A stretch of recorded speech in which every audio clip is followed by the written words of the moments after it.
Good morning, welcome back to my vlog. कैसे हो आप सब? आशा करती हूँ कि आप सब अच्छे होंगे। तो ये आज सुबह का व्लॉग है। सुबह के 5:30 बजे थे। 5:30 के करीब मैं उठी थी। उसके बाद सबसे पहला काम होता है मेरा चाय बनाने का, क्योंकि यहाँ पे सबको बेड टी पीने की आदत है। तो देखिए यहाँ पे नन्नू उठ चुकी थी और मेरी लड्डू भी उठ चुकी थी और काका भी उठ चुका था। गुड्डू और उसके पापा भी सो रहे थे। तो देखिए ये सुबह सुबह इसकी शैतानियाँ शुरू हो गई थी। और उसके बाद यहाँ पे मैंने चाय बनाने के बाद मैंने ये रात को जो करेले काट के रखे थे वो छोंकने के लिए तैयार कर रही थी और आटा भी लगा लिया था।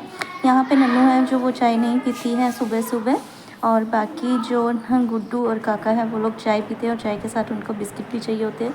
तो कभी कभार होते हैं तो दे देती हूँ, नहीं तो स्किप कर देते हैं, ऐसा कोई ज़रूरी नहीं है। तो यहाँ पे देखिए मैंने तेल गर्म होने के लिए रखा था, क्योंकि मुझे अभी छोंकने थे करेले। टाइम कम था, 7:30 बजे इनकी वैन आ जाती है। उससे पहले मुझे इसमें सारे काम निपटाने थे। तो वैसे जो काट के करेले बनते हैं, पहले करेलों को अलग से फ्राई करना पड़ता है और फिर प्याज अलग फ्राई करके उसमें मसाला डाल के फिर वो करेले डाल दिए जाते हैं। पर मेरे पास इतना टाइम नहीं था, तो मैंने पहले फटाफट यहाँ पे प्याज को हल्का ब्राउन किया, फिर उसके बाद उसमें डाल दिए थे मैंने करेले। उसके बाद उसमें मिर्च मसाला जो भी डलता है वो डाल दिया था। यहाँ पे गुड्डू नहा ली थी और ये नहा के अपना शिव चालीसा का पाठ कर रही थी। और यहाँ पे मैंने यहाँ पे काका का टिफ़िन तैयार कर दिया था और नन्नू का अभी टिफ़िन तैयार नहीं किया था, क्योंकि उसको सब्ज़ी लेके जानी थी। काका को जो कटे हुए करेले वो पसंद नहीं है, तो वो सिर्फ दही के साथ अपनी रोटी लेके जा रही थी। तो वो बोल रही थी मुझे लंबे वाले करेले बना के दो, जो कि भरवा करेले। तो वो उसके लिए मैं आज बनाऊँगी शाम को। और यहाँ पे नन्नू का मैंने आधा टिफ़िन रेडी कर दिया था, अभी सब्ज़ी बनी नहीं थी तो आधी कच्ची थी, इसलिए मैंने उसके दही और रोटी डाल दी थी। सब्ज़ी अभी बनने का वेट कर रही थी मैं यहाँ पे। तो करेले बनने में थोड़ा टाइम लगता है, ऐसे जब काट के बनाते हैं। अगर उनको मैं अलग से फ्राई कर लेती तो शायद जल्दी बन जाते, पर मुझे लगा कि ऐसे जल्दी बन जाएंगे, तो मैंने जल्दी में ऐसे ही छोंक दिए थे। यहाँ पे करेले बन गए थे और मैंने नन्नू को उसका लंच बॉक्स पैक करके दे दिया था। यहाँ पे जो मेरे हस्बैंड है वो उनको वैन के लिए छोड़ने जा रहे थे। तो जो वैन है वो हमारी गली के अंदर नहीं आती, क्योंकि जो हमारी गली है वो थोड़ी भीड़ी है, तो इसलिए गली के थोड़ा सा बाहर जाना पड़ता है। वहीं पे रोड पे उनकी वैन आती है। तो काका अपना बैग लेके जाना भूल गई थी, तो उसके पापा उसको वही बोल रहे थे कि बैग कौन लेके जाएगा।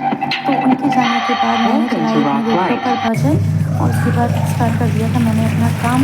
यहाँ पे मैंने सबसे पहले जाती उनके वॉशिंग मशीन लगाई थी, क्योंकि गांव में जो है लाइट की काफ़ी दिक्कत रहती है, तो सुबह ही यहाँ कट लग जाता है। उसके बाद मेरे हस्बैंड ने अपनी पूजा की और उसके बाद मैंने उनको नाश्ता दिया और यहाँ पे मैं आ गई थी फटाफट फिर जो है कपड़े सुखाने के लिए, क्योंकि जो लाइट है यहाँ पे सुबह जाती है और शाम को आती है। शाम को भी बस 2-3 घंटे लाइट देते हैं और उसके बाद फिर से कट लग जाता है। फिर रात को आती है 2:30-3 बजे, क्योंकि गांव में जो है कनक का सीज़न चल रहा है। कनक जो है वो पक चुकी है, तो उसमें आग वगैरह लगने का डर रहता है, इसलिए यहाँ पे सुबह से ही कट लगा देते हैं। तो यहाँ पे मैंने इसलिए सोचा सबसे पहले कपड़ों का ही मैं काम ख़त्म कर देती हूँ। कपड़े मतलब वॉश हो जाएंगे, उसके बाद सुखा दूँगी तो टेंशन ख़त्म हो जाएगी, क्योंकि बाकी काम तो हम बाद में भी कर सकते हैं। अगर लाइट चली गई तो फिर कपड़ों का झंझट रह ही जाएगा पूरा दिन। तो इसलिए मैंने सबसे पहले उनके जाते ही कपड़े की मशीन लगा दी थी।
तो यहाँ पे मैं सुखा रही थी कपड़े और कर रही थी अपने लड्डू के साथ मस्ती और कुछ बातें। और यहाँ पे हो चुके हैं रख के आओ अपने लंच बॉक्स बजे का टाइम और यहाँ पे बच्चे स्कूल से आ गए थे और गुड्डू की छुट्टी थोड़ी जल्दी हो जाती है, गुड्डू पहले आ जाती है और उन दोनों की वैन थोड़ा लेट छुट्टी सेम टाइम पे होती है पर उनको वैन पे आना होता है इसलिए वो लेट हो जाते हैं।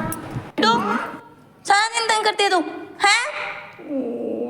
मारे लड्डू के मारी कृष्ण मारी ओ बाज बाज इतनी मारी लड्डू के बाज मारी नहीं ड्रामे बाज नहीं मारी करेगी परेशान। ये देख ये थप्पड़ है ना थप्पड़ पड़ेगा। और इतना डरती है इतना डरती है तू ओ बच बच बच बस ड्रामा क्वीन बस